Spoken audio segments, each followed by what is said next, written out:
This episode is brought to you by Amazon Prime. There's nothing sweeter than baking cookies during the holidays. With Prime, I get all my ingredients delivered right to my door, fast and free, no last-minute store trips needed. And of course, I blast my favorite holiday playlist on Amazon Music. It's the ultimate soundtrack for creating unforgettable memories. From streaming to shopping, it's on Prime. Visit Amazon.com/Prime to get more out of whatever you're into.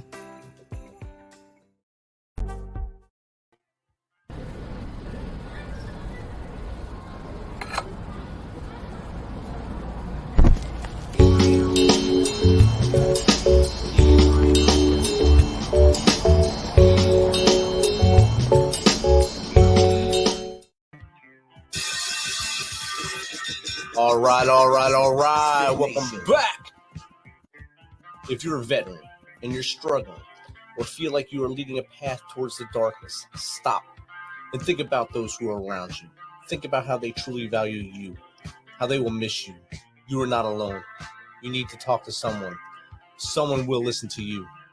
If you feel like you'll be a burden to someone, or you don't feel like you should put that weight on your inner circle, call the hotline at 988 and take option 1. Don't make a permanent solution to a temporary problem. If you're a new listener, thanks for joining us. Please subscribe to our show on your favorite podcast apps.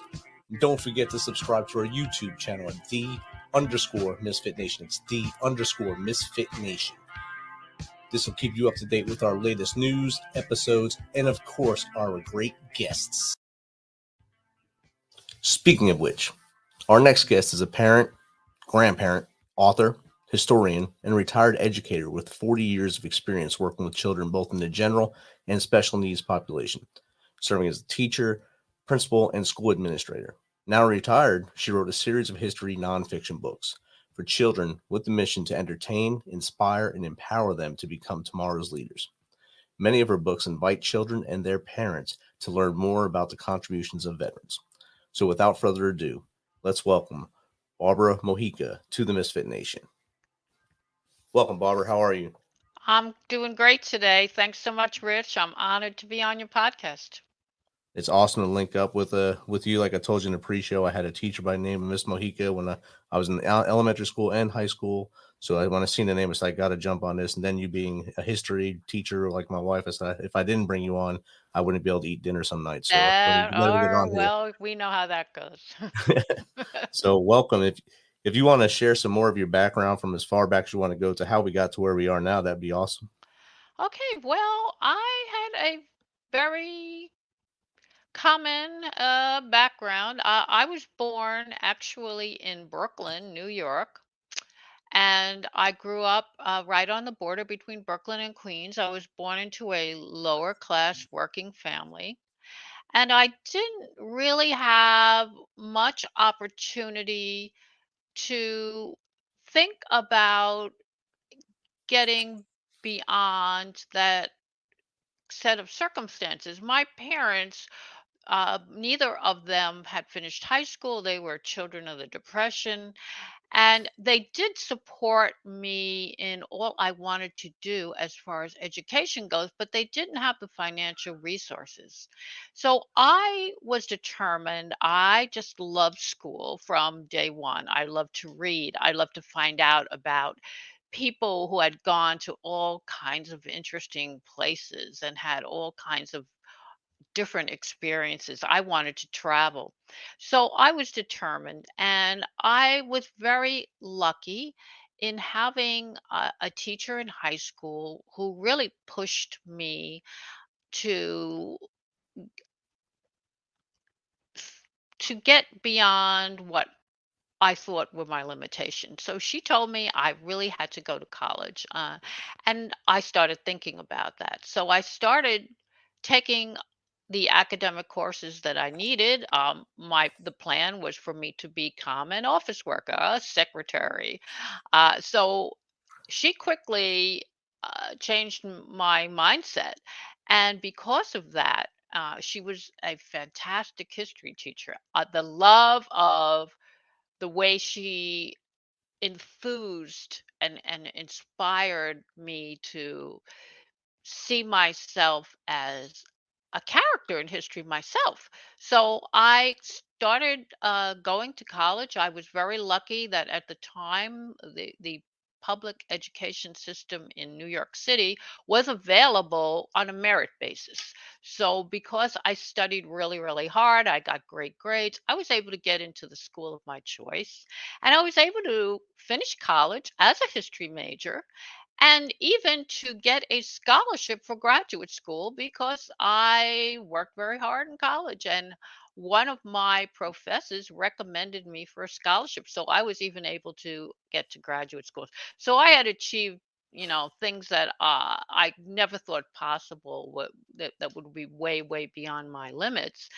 And I've always had that determination. So I have tried to instill that in all of my students. I was drawn to education because I loved history, I loved research, but I couldn't see myself as one of these people in the ivory towers, and just spending all of my time in the world of academia. I wanted to be involved with people. So I wound up teaching. And for 40 years, I taught in all kinds of settings. I started out with children in the general population, and then I realized that the educational system wasn't meeting the needs of so many children. And I saw that they learned in so many different ways. And I became interested in special education. So back to school again. I went and took another degree, another certification in special education. And I taught children with uh, very, very extreme special needs. So I was working with autistic children, crack cocaine babies, physically impaired children, Down syndrome, the whole range of issues. And I really became involved in the whole process of special education, not just the teaching. And I became a principal of a special ed school, and then eventually a school district administration official in New York City. So my career just kind of kept evolving, but it was always based on a desire to push myself to the limits and to allow children to pursue the very best that they could achieve, even if they had limitations that appeared to be holding them back. That's very important. And as the years ago when you started that, it wasn't so much of a, I guess, emphasis on the special needs children that were right alongside the general ed kids. Right now in the classes here, they're mixed together, and it kind of it's a challenge Yes. for the general ed teachers who aren't trained in the special needs uh, area, the special ed area, to do both at the same time. Uh, so I know it was a challenge for you making that switch, but you had the passion to do it and jump right in there and do it. And at the time, there were, well, the special needs programs were just uh, really gaining strength, and parents were slowly becoming aware of what was available for them. That was a big part of my mission, helping parents to get the maximum benefit from whatever they could possibly get to help their children, because so many parents weren't aware of what they could do. And that's why I got so involved with the early childhood special ed, because if we get children into the programs when they are young, often they don't need those programs as they get older, and they can transition into a normal setting.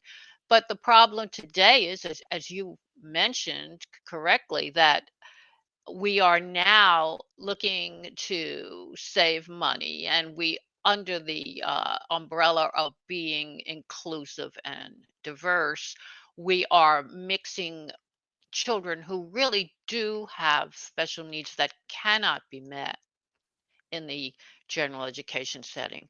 And the teachers, certainly, most of them are not prepared to handle that. I know I myself, I've worked in the special education isolation type of setting where it was a very, very small group, 10 or 12 children.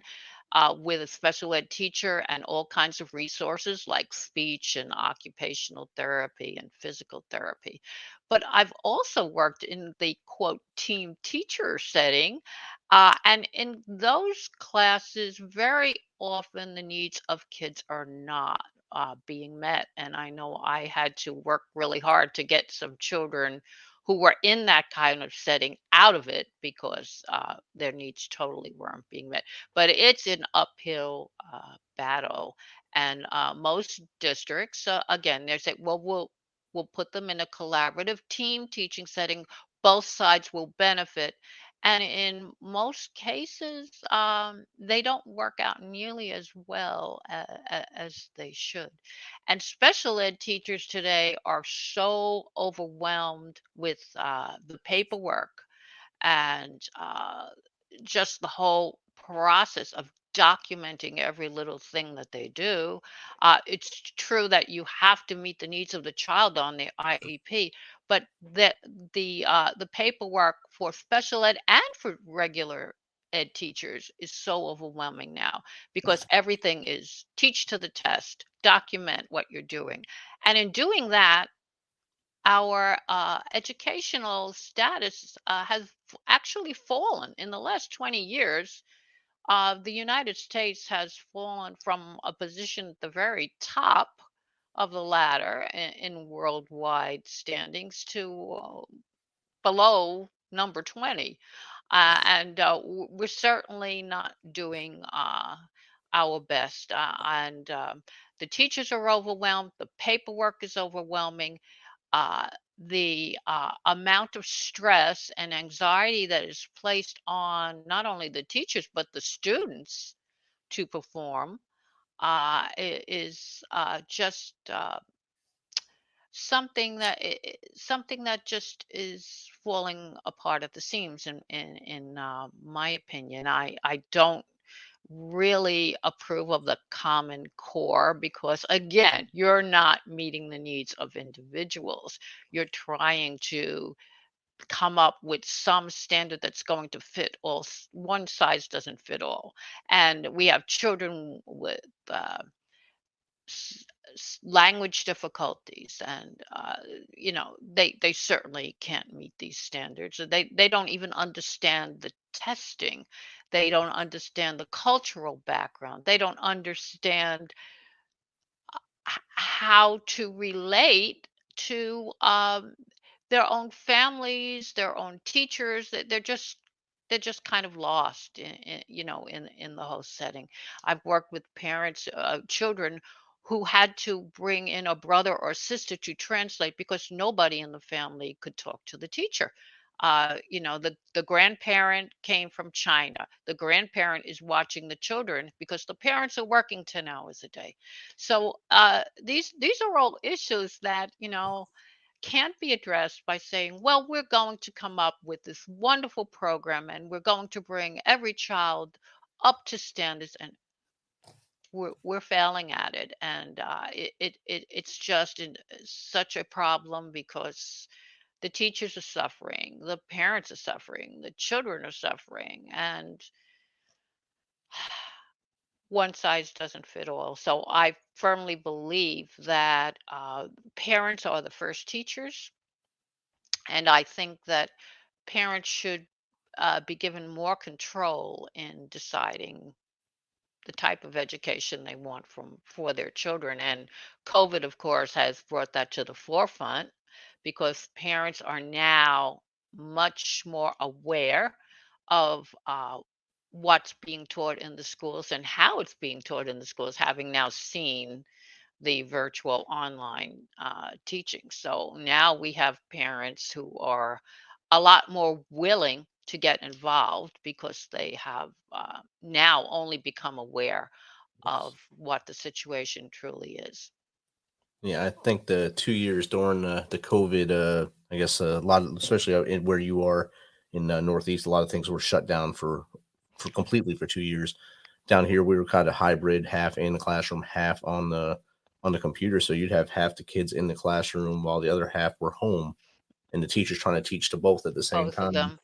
Well, And then, right now, yeah, I'm sorry. sorry to interrupt you, Yeah. but right now I am not in the city. I've now, since I've retired, I've moved upstate. Okay. My own school district was in that kind of hybrid situation that you mentioned, but in the city, in most major cities across the country, it's exactly as you described. They would just shut down, and the emotional toll that took on children is another really sad aspect because so many children uh, now are going to be even further behind than they were before. Definitely, and that goes to your statement earlier about where the U.S. ranks on the top of education, and now we're below 20. And I think after they do the next assessment, we'll probably be even lower because those 2 years, those children lost everything. They lost social interaction, they lost actual teacher interaction, and they kind of lost their way a little bit. Now they're trying to just slowly getting back into it. A lot of them lost their manners, their social behaviors. Hmm. Everything kind of went out the window due to not having contact, not just that they didn't have it before. It's that they just had no contact with humans, and that kind of hurts a lot of people, both young kids and the teachers and everyone in the world, really.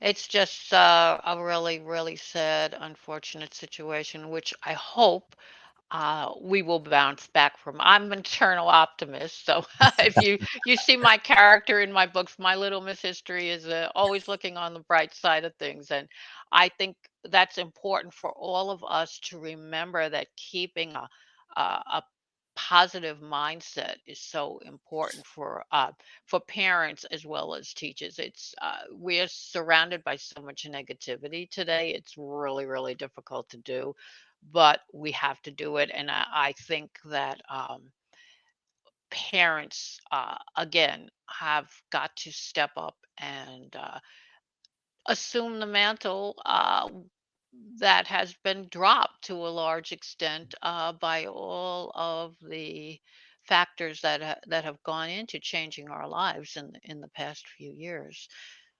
So we have to get back to values. Parents have to get back to teaching the things that the schools are not teaching. And one of the big things is critical thinking. I think the schools are, again, more concerned with what they're teaching, coming up to these arbitrary standards, than how to think. And our children are not being taught how to think.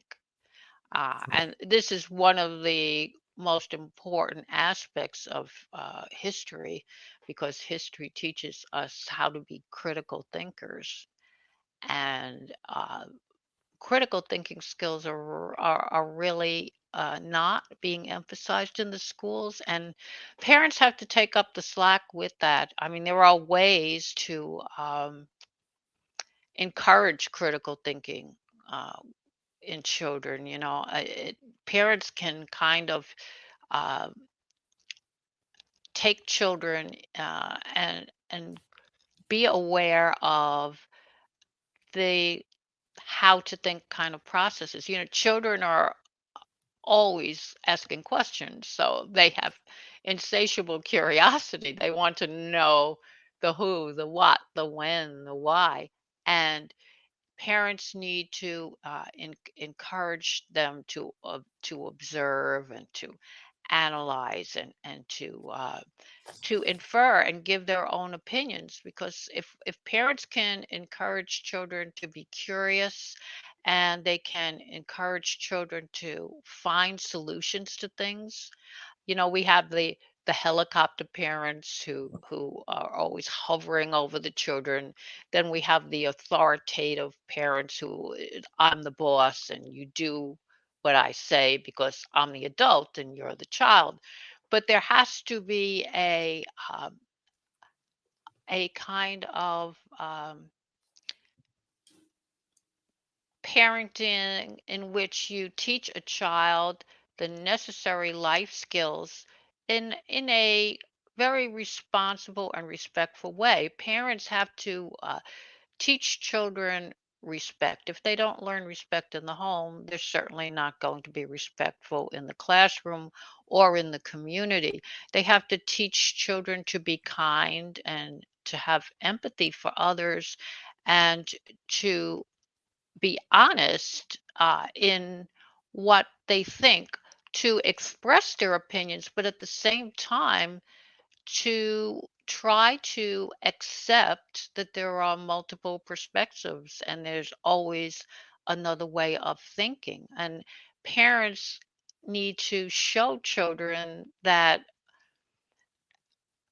there are always other options. It's not just my way or the highway, that they have to show children that sometimes we can negotiate things. And when a child grows up, he or she is going to have to learn how to delegate responsibility, how to be a good example, how to understand that sometimes things have to change. We can't always have things the way we want or the way we're comfortable with. So parents have to help children along with that, make sure that they learn to have a sense of gratitude for what they have, not always looking for more, more, more. I've got to have more toys. I've got to have the better bicycle. Uh, they can learn they can teach children that sometimes we should be grateful for the things that we do have, that we take for granted. And uh, they need to show a child unconditional love and acceptance. On the other hand, they have to be able to point out when a child makes a mistake, when there are flaws, when there are uh, problems. The child needs to understand that they're being corrected in a loving and respectful way, but that we're doing this so that the child will learn how to function later on as an adult, as a good citizen in society. So there are lots of barriers to critical thinking, and we have to try to teach them to avoid them. Like, especially in our world of social media, what do we have today? We don't get all of the information that we need. And children are very, very susceptible to the pressures of social media, particularly teenagers, of course. They want to fit in with their peers. So we have to let them uh, see that some people don't look at multiple perspectives, that some people only look at things from one point of view. And if they're being taught in school that there's only one way to handle the problem, it's my way or the highway, then that's going to have a detrimental effect on them as when they grow and become future adult citizens. They have to learn that there isn't just one perspective. There are multiple perspectives. Sometimes there isn't an answer to a question. Sometimes the answer is that there's no answer. And that's another thing that history teaches us. History teaches us that there have been mistakes made in the past, but hopefully we have learned from that past to create some kind of a framework or a legacy to give us the ability to correct what didn't work, to build on that, and to create something that's better in the future. So I like to say that yesterday plus today equals tomorrow.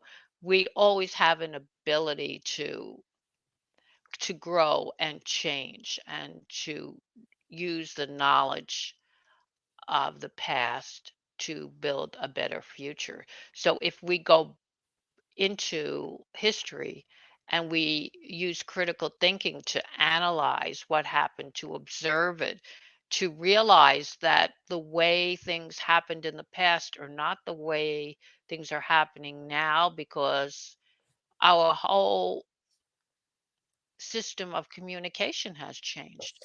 How much have things changed in the last 10 years? So we can't judge what happened in the past based on the information and the ability of the technology that we have today. That's another big issue. We have to realize that we are constantly growing, we are constantly adapting, we are constantly expanding our ability to come up with new and better solutions. And we all have to work to do it better, to encourage the independence, to encourage each one of us to grow, to change, to be the best person we can be, to be the best citizen we can be, to be the best, uh, member of our family, to be the best member of our community, to be the best member of our whole world global culture. And leaders are not the only ones who can do that, because we all have the ability to lead within ourselves in some way. And each one of us has to play a role in our family, in our community, and eventually, as a voter, as a citizen, as a respectful member of the world community. I agree, and everything you said there answered most of my questions I had for you. I didn't get to ask, but you gave the answers. We didn't get to jump into your books yet, so let's talk about your children's series a little real quick here, so we can get that and let the audience know about how you came about to write them and how they're doing and where they can find them. Well, I retired, and that didn't really sit well with me. I figured I wanted to kind of move upstate. I wanted to get out of the environment that I felt was becoming very oppressive, and I was very dissatisfied with the way things were going as far as the education system as a whole. So when I retired, I wanted to keep in touch with kids, and I wanted, of course, to go back to my roots with history. So I began writing articles for a local news magazine, history, short articles for the local news magazine. But I wanted to do something with kids. So my husband suggested developing a character who would narrate my series, because I wanted to make it fun, exciting, interesting for kids, and I wanted to be an interactive experience. So my husband is an artist, and he has some experience also with children's books. So he developed this character for me, Little Miss History, who's based on a younger version of me, and she's optimistic. She wears rose-colored glasses. She has this kind of camping, hiking outfit because she's a great explorer and she wants to visit the world just like I did. As soon as I had the opportunity to go traveling, that's what I did. And she wears these oversized boots in memory of my father's big feet. So she's like a real composite of me. And Little Miss History takes the children on these adventures. Now, some of them are iconic sites like the Statue of Liberty or Mount Rushmore. Some of them are national parks, like Sequoia National Park. Some of them are international sites, like the North Pole. Some of them are military history books, because I have a great affinity for veterans and the sacrifices that they make. So I have a book on the Intrepid Sea, Air, and Space Museum. I have a book on the battleship Iowa, which is dedicated to those who were killed in the unfortunate accident in 1989 aboard ship. And I try to make the books cover multidisciplinary areas. So not only do I talk about history, I talk about science, I talk about nature, I talk about prehistory. My La Brea Tar Pits books goes all the way back to prehistory, and the scientists who are right now digging at that site. So I try to make it a diverse experience, and I hope that parents and teachers will be encouraged to bring children and to have them physically visit these sites, because I think once you actually go into a community and physically experience uh, the history, that becomes much more real to you. So that's the way I set about to do the series. They're interactive, as I said. I have questions that I ask the children. I talk to them about pollution. I talk to them about Native American rights. We talk about African American rights. We talk about the presidents and how they lived. I have books on their homes, like Jefferson's Monticello and Mount Vernon. So we go into the kind of areas that children experience themselves. What's a home like? What is a national park like? Uh, what would visiting one of these famous sites like the Statue of Liberty or Ellis Island be like? And then I also involve literature and myth and nature and science. So it's all put together into a total package. And I want children, again, to be able to explore different areas of interest. And then from there, they can go off and they can delve into it to a greater degree. So my books again are interactive. I ask them questions. I ask for their opinions. I want them to go back to do more, to talk to their families, to talk to their teachers, to talk to their friends, and to have them understand that they are actually character in history the day they're born, because we're born into a middle of a story. We're not at the beginning. We're not at the end. We're born smack into the middle of history. In our family, there are those that came before us. There are those that will come after us. In the same in our community and in our world. And it's our responsibility to be the best that we can be in our time here on the earth and in this world. Awesome. And how does someone get in contact with you to either purchase the books or just to chat with you?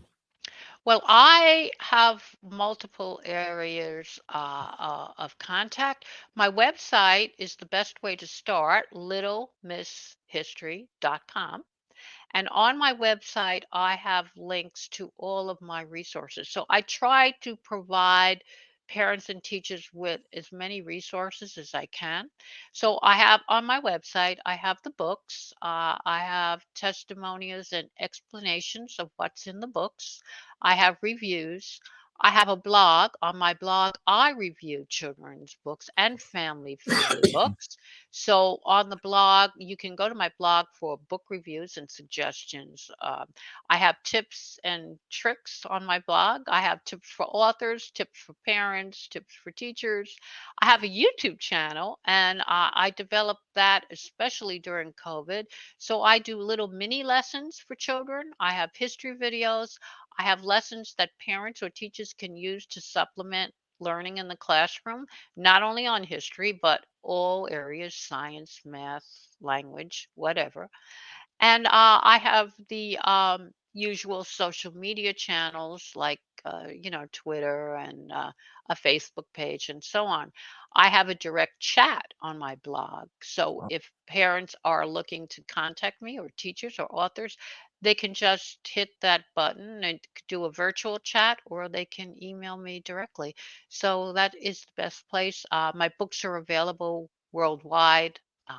Amazon, Barnes and Noble, independent bookstores, and bookshop.org, pretty much anywhere that you would buy books. Awesome. Thank you, Barbara. And thanks again for taking some of your time to share your journey with the Misfit Nation tonight. Thank you so much for having me.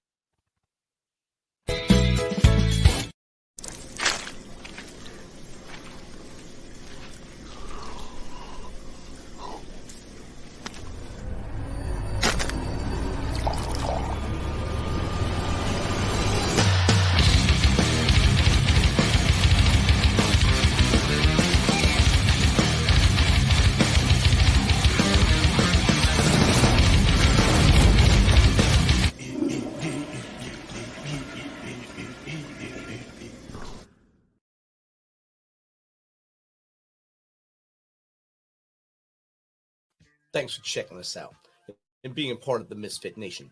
Don't forget to visit our website at themisfitnation.com. That's themisfitnation.com to catch up on all of our episodes and also to get some of that great Misfit Nation gear. As always, be humble, stay hungry, and keep hustling because we are